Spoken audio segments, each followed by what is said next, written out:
Morning everyone, কেমন আছেন সবাই? নিশ্চয়ই খুব ভালো আছেন, আমিও খুব ভালো আছি। আর আজ হচ্ছে বুধবার এখন ঘড়ির কাঁটা ওই 10:30টার ঘরে। আর আজকে তো আমাদের সব জায়গাতেই ভোট।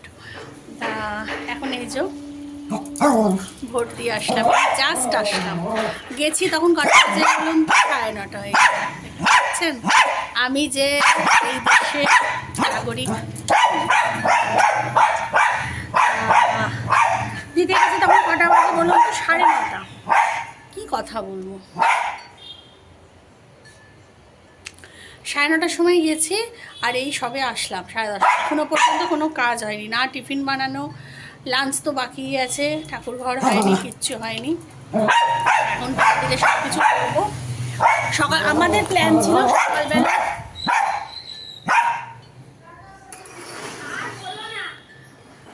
প্ল্যান ছিল সকালবেলা ভোর ভোর গিয়ে ভোটটা দিয়ে আসা, যাতে ফাঁকা থাকে।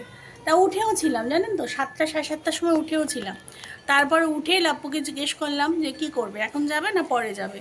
ও বললো যে একটু পরে যাবো, একটু ঘুম পাচ্ছে, তুমি গিয়ে একটু শো, আমি একটু পরে উঠবো। তারপর দেখি 8:30টার সময় ও উঠেছে। তারপর আমিও উঠলাম, উঠে বললাম কি যাবে? বললো রেডি হও, আস্তে আস্তে যাও, চলো যাই ঘুরে আসি, তার আগে দেখে আসি। আমাদের এই সামনে এক গার্লস স্কুল আছে, এই গার্লস স্কুলে তা দেখে আসি, তারপর তোমাকে নিয়ে যাবো যদি প্রচণ্ড ভিড় হয়। তারপর ওখান থেকে ফোন করলো, বললো যে না চলো, এখন ফাঁকা ফাঁকা আছে, এখনই। তা গেছি। তা চলুন। আর আজকের ওয়েদারটা না খুব সুন্দর, মানে বাইরে অতক্ষণ যে দাঁড়াতে হচ্ছে লাইনে, মানে কষ্ট হচ্ছে না, মানে ভীষণ সুন্দর। এখন তো দেখছি টিপটিপ করে বৃষ্টি পড়ছে, তা খুব সুন্দর ওয়েদার। মেঘলা করেছে, ঠান্ডা ঠান্ডা হাওয়া দিচ্ছে, যার জন্য কষ্টটা হয়নি। আর এবছর তো আমার মেয়েকে অ্যালাউ করবে না, মেয়েকে নিয়ে যাই।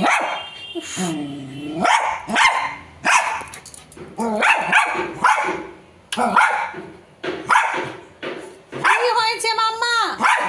আচ্ছা চুপ চুপ চুপ, আজকে আজকে ভোট, আজকে চিৎকার।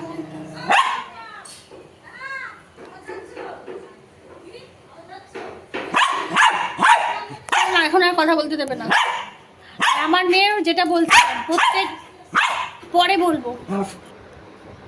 এই দেখুন, আমি ভোট দিয়ে এসেছি বলে আমার মেয়ে হাতের আঙুলে, একটা আঙুলে মার্কার পেন দিয়ে ভোটের যে কালি হয় সেইরকম করে দাগিয়েছে।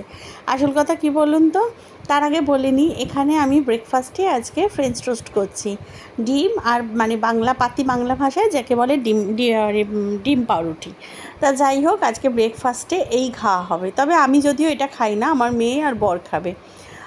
আর আমার মেয়ে প্রত্যেক বছর ভোট দিতে যেতাম, তা ও আমার সাথে যেত ভোট দিতে। আর ও মানে ওর একটা ছোট থেকেই নেশা ছিল, ওর হচ্ছে আকর্ষণ হচ্ছে কি, ইন্টারেস্ট হচ্ছে ওই যে আঙুলে যে কালিটা লাগায় ভোট দিতে গেলে, ওই আঙুলে কালিটা ওর লাগাতে ওর খুব ভালো লাগে। ও মনে মনে ছোট থেকেই ভাবে যে সবাই ভোট দিয়েছে, আমিও ভোট দিয়েছি। তা সেই জন্য কিন্তু এবছর তো খুব কড়াকড়ি, এবছর তো সবাইকে অ্যালাউ করছে না ভিতরে, মানে ভেতরে ঢুকলেও, মানে আমি যেখানে ভোট দিতে যাব তার ভেতরে ঢুকলেও কিন্তু মেন যে ভোটের যে মেশিন যে ঘরে রয়েছে আর কি, সেই ঘরেতে অ্যালাউ করছে না, এমন মানে ভোটার ছাড়া কাউকে তো অ্যালাউ করছে না। তা সেই জন্য ওকে তো নিয়ে যায়নি, মানে বেকার নিয়ে যাব, কোথায় কি আটকে দেবে ওকে, ও একা পড়ে যাবে সেই জন্য। তা ও আর বেচারা কী করে, ওই জন্য এবার ও বাড়িতেই ও আঙুলের মধ্যে মার্কার পেন দিয়ে এরম একটা দাগিয়ে নিয়েছে, এই যেন দেখাচ্ছি যে আমার আঙুল আর ওর আঙুল। তা যাই হোক, এখন চলে এসেছি ব্রেকফাস্ট করে, ঠাকুর ঘর করে নিয়েছি, আমার গপু ঠাকুরদের সব স্নান টান করিয়ে গাও মুছিয়ে নিয়েছি। আর আজকে হচ্ছে শুধু আজকে ভোট উৎসব পালন হচ্ছে আমাদের বাড়িতে, তার জন্য বাড়িতে তো মানে বাইরে তো চারিদিক নিস্তব্ধ, দোকানপাট সমস্ত বন্ধ আমাদের এখানে। আর আগের দিনই লাপু মাংস নিয়ে এসেছিলো, তা সেই মাংসটাই আজকে রান্না করছি, শুধু আজকে মাংস ঝোল আর ভাত। তবে আজকে চিকেনটা একটু অন্যরকমভাবে প্রসেসে রান্না করব। অন্যবার যেরকম রান্না করি, আজকের প্রসেসটা জাস্ট একটু অন্য। আজকে একটু টক দই দেবো, ধনে গুঁড়ো দেবো, আর একটু লাল লাল ঝোল টাইপের করব। কারণ অনেক দিন এরমভাবে মাংস না আমরা খাইনি, মানে চিকেন আমাদের প্রায় দিনই আসে, চিকেন মাটন যাই বলুন না কেন, এইভাবে রান্না অনেক দিন হয়নি। তা আজকে মেয়ে বললো মা আজকে এইভাবে রান্না করো লাল লাল করে।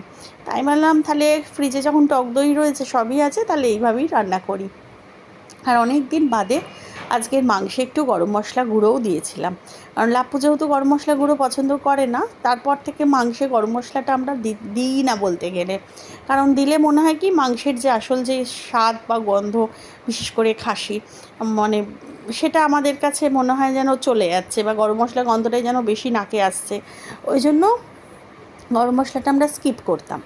তা যাই হোক, তা এখন ওই জন্য অন্যবার যেরকম কাঁচা লঙ্কা, পেঁয়াজ, আদা, রসুন, কাঁচা লঙ্কা পেস্ট করে জিরে ধনে গুঁড়ো দিয়ে যে চিকেনটা রান্না করি, আজকে জিরেটাকে স্কিপ করেছি, কাঁচা লঙ্কাটাকেও স্কিপ করেছি। আজকে হচ্ছে কাঁচা লঙ্কাই দিয়েছি, বাট পাকা লঙ্কা দিয়ে করেছি। সবুজ যে লঙ্কাগুলো সেগুলো না, লাল লাল যে পাকা লঙ্কাগুলো হয়। আর আমি দেখেছি জানেন তো, ওই পাকা লঙ্কা দিয়ে যে কোনো মানে ঝোল তরকারি করলে তার স্বাদ না অন্য রকম খেতে হয়, খুব সুন্দর খেতে হয়। ওই জন্য আমি লাপ্পুকে বললাম যে মাংসটা এরকম লাল লঙ্কা দিয়ে করেছি, এর আগেও আমি মাছের ঝোল বা তরকারি করেছি। তুমি যদি বাজারে তো অন্য মানে পাকা লঙ্কা তো আলাদা করে বিক্রি হয়, তা তুমি যদি পাও তাহলে পাকা লঙ্কা শুধু আলাদা করে আনবে, কাঁচা লঙ্কা এমনি কাঁচা খাওয়ার জন্য অল্প একটু আনবে, আর পাকা লঙ্কাটা বেশি করে আনবে যাতে রান্নায় দিয়ে করতে পারি। তা বললো হ্যাঁ, পাকা লঙ্কা আলাদা করে বিক্রি হয় বাজারে। আনলাম তাহলে এবার থেকে পাকা লঙ্কাই আনবে। তা যা হোক, এই যে মাংসটা আমার কষানো হচ্ছে, আর কষানোর পরে জাস্ট কালারটা দেখুন, কি ফাটাফাটি একটা কালার এসছে। এর মধ্যে একটু কাশ্মীরি লাল দিয়েছি, কারণ দই দিয়েছি তো, দইতে এই যে টমেটো আর পাকা লঙ্কার যে লালচে ভাবটা সেটা অনেকটাই কেটে গেছে, তা সেই জন্য একটু কাশ্মীরি লাল দিতে হয়েছে। আর দিয়েছি ধনে গুঁড়ো, ধনে গুঁড়োটা বেশ অনেকটাই দিয়েছি, কারণ ধনের গন্ধটা চিকেন বা মাটনে দিলে অন্যরকম একটা গন্ধ আসে, অন্যরকম একটা খেতেও আসে। তা যাই হোক, এখানে আর এই যে মাংসটা আমার পুরোপুরি এখানে রান্না হয়ে গেছে, আর তার পাশে বসিয়ে দিয়েছি ভাত। আজকে তো বলেই দিলাম পুরো সাদা সাপটা রান্না, মাংসের ঝোল আর ভাত। আর দেখুন মাংসটা মানে পুরোপুরি রান্না হবার পরে কি অসাধারণ কালারটা এসেছে, খুব সুন্দর, আর গন্ধটাও দারুণ বেরোচ্ছে। এইভাবে মাংস অনেক দিন হয়নি। আর এখানে আছে